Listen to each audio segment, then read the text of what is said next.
นั่น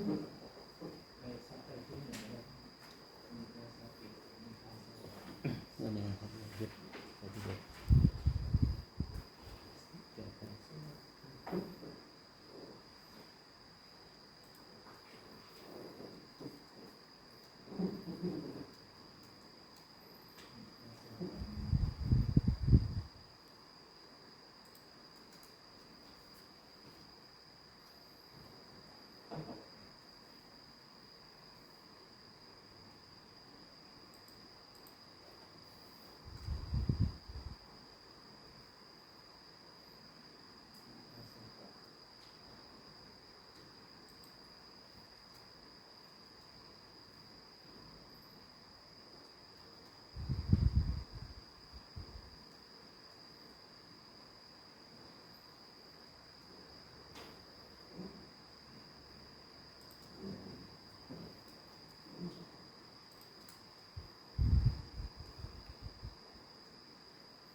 นี่ได้ไหม จังเลย นะก็ มันเป็นเพียง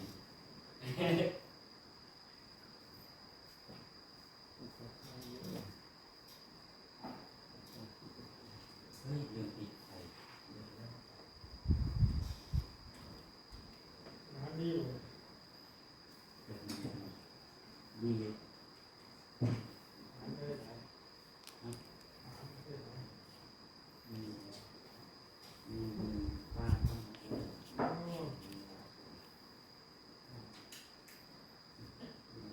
ไม่ได้อย่าง ถ่ายรูปด้วยก่อนถ่ายรูปด้วยเฮ้ยเยี่ยมเลย 3 บาท2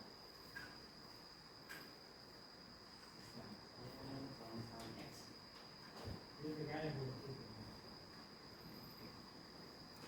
ไปตัว ชี้เยี่ยมเลย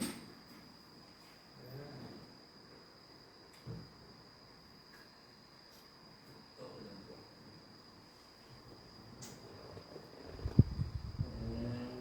ก็ เกี่ยวกับอะไร 1 2ก็ โอ้ก็คือ นี่นะครับไปนี่นะเนี่ยทุกอย่างเนี่ยเลยนี่ก็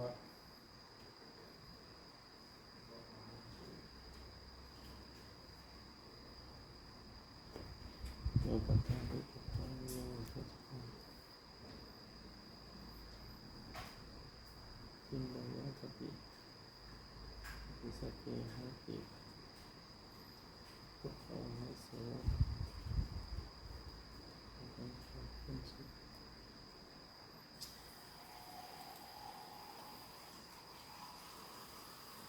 2 บาท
หนัก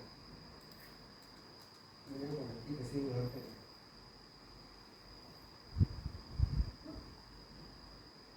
บอกไม่เอาละตอนนี้เดี๋ยวดูมาตีของเนี่ยครับมองบอกดูที่ที่สอง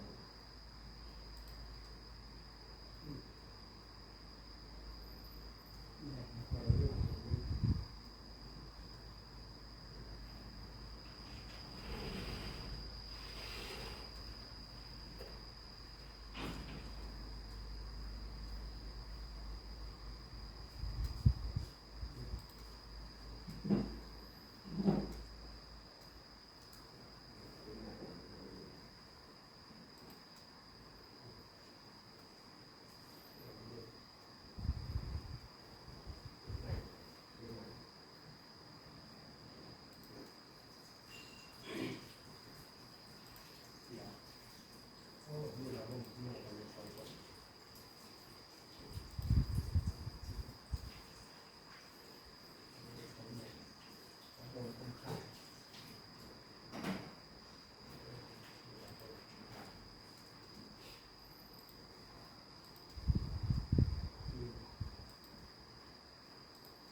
ท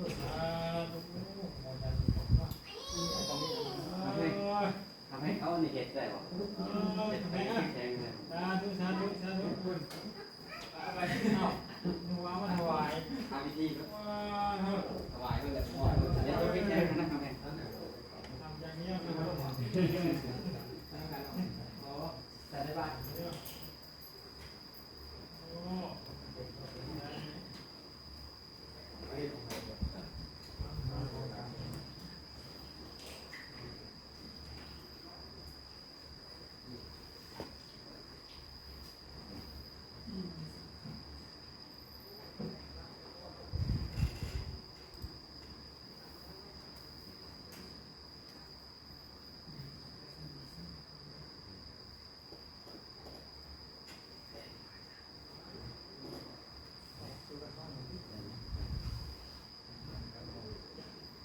เอาไปนั่นหรอเอาไปนั่นหรอ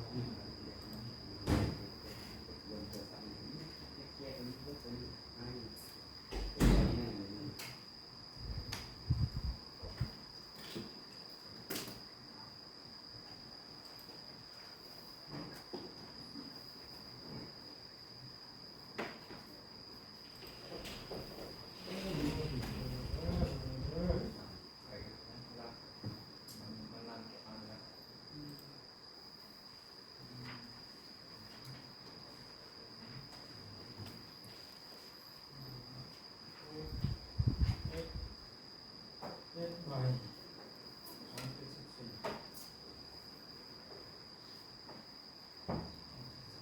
โอ้ยเอาแล้วเอาเลยนายมีกล้วยหอดต้มข้าวเลยมอบกำซิบกับคือ ให้ผู้ใดล่ะของผู้ใด วันเกิดของเราวันเกิดของเราเนี่ยพนักงานเสียบใช่ป่ะ แล้วแก้ไขของผู้ใดอ่ะ พอเราทายหอดซิปกูได้เราจะเห็นอร่อยนะซิปกูได้แต่ว่าอะไรตอนทอดเท่าไรเลยน้ำซิปปลายโอ้น้ำปลายแล้ว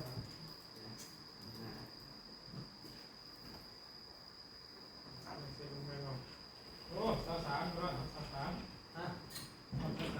สามเนาะ จ้า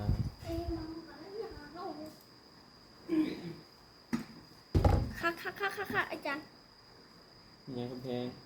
อะวิดีโออีกถึงได้ อย่าบอกสิ นั่นก็ นี่นะมันนี้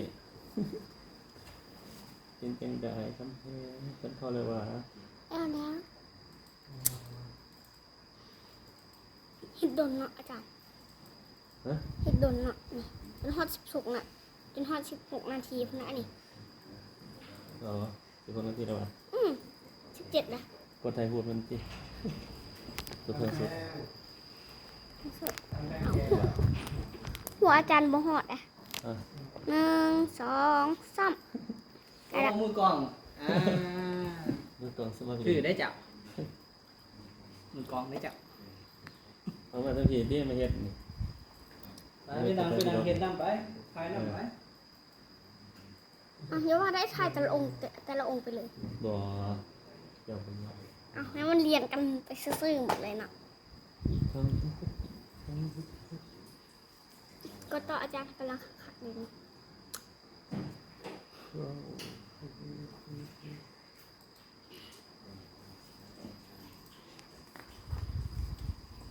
อาหารแซ่บป่ะมื้อนี้กำแพง โอ้ยเป็นของโปรดอาจารย์พรสวรรค์มัน สุดยอดเนาะเนาะอีทองนี่ กำแพง โดย แพงมีคนไม่แล้ว ทีนี้มึงเอากล่องเนื้อ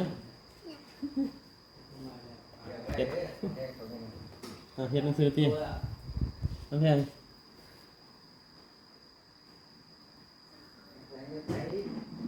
นี่หน่อยเดียวผู้ใดกับแพงจะทำให้อยู่คนเดียวยันว่าจะทัวร์กันได้หน่อยแล้ว ถ้าไปอยู่แต่นั่งคนเดียวเนี่ยไม่ต้องอยู่เลยต้องเก็บไว้เลย ซัดเขาแล้ว อ่าทุกเย็น เป็นที่เฮ็ดซ้ายข้างอยู่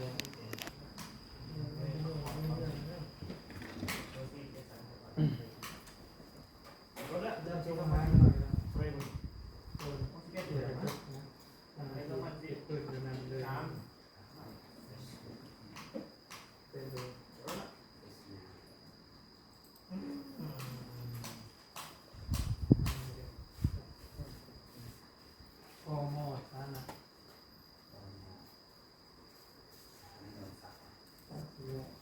เขา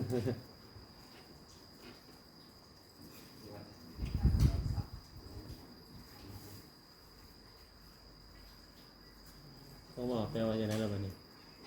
พาคีโม อาชีพผมบอก พาคีโมพาคีมาบอมอเอามาถามนี่นะเนาะบอมอไม่เอาไม่ใช่ยังพาคีมาพาคีโม จริงๆแบบนี้เนาะคือพระมหาเนาะ ห่วยเขามาบอกเอง พระม จิต หา ใจมหาเนี่ยบอก พอหมอพระมหา ผมบอกใครเป็นมหานักเรียนไหนก็ปั่นตัวเลย สาบวาตี เป็นจัง คือ ม สี หากรรมมหากรรมไว้เนาะ ไลฟ์สดบ่อาจารย์ บอกมันติดไปอยู่ใคร ซัมเมอร์นี้ ถามบอกดูทีไปได้ขนาดเก็บข้อมูลอยู่ทางหนึ่งในชีวิตใส่สีแดงก็เลยว่าอ่ะ ไม่ต้องยังไปเนาะยังจำนักกี้เนาะ ด้วยหน่อย เรียนต้องจับเนาะ ก็หน่อยเฮ็ดยังกระสาแล้วมั้ยจะหนา สู้ๆอาจารย์กิ๊ก ก็จะเป็น เอา นะ ที่หน้าในไหนมันก็จะดึงเลยซีมูเนี่ย เนาะ มือละลายไปโอ้ยน้อยเดียว นะนาเดีย บืนตัวเดียว สายปรัชญามี3องค์หับ30ได้3องค์ นี่สูงน้ำหนัก จำต้องเกิด ก็เสีย คือสิผ่านบ่ทุกองค์นี่หรอวะ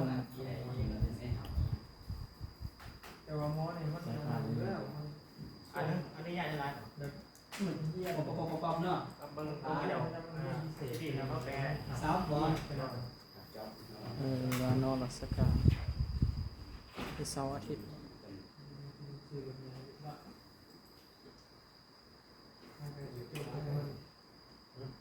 ศิลปศาสตร์บัณฑิตหลักสูตรศิลปศาสตร์มีสาขาบทเรียนพระสุทธิ์ศิลปศาสตร์บัณฑิตเป็นหลักสูตรมหาบัณฑิตหลักสูตรศิลปะหลักสูตรศิลปศาสตร์มหาบัณฑิตหลักสูตรศิลปศาสตร์มหาบัณฑิตสาขาขบวนคณะแล้วเนาะเป็นหลักสูตร คนปวดของหมู่บ้านนี้ 017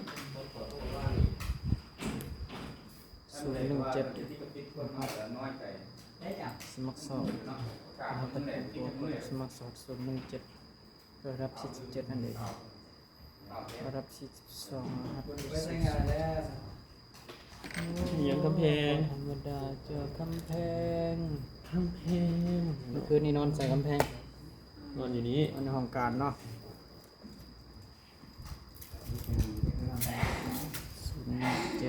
กับ42ทางปกติทางปกติคุณรักษาเทวดาคุ้มครอง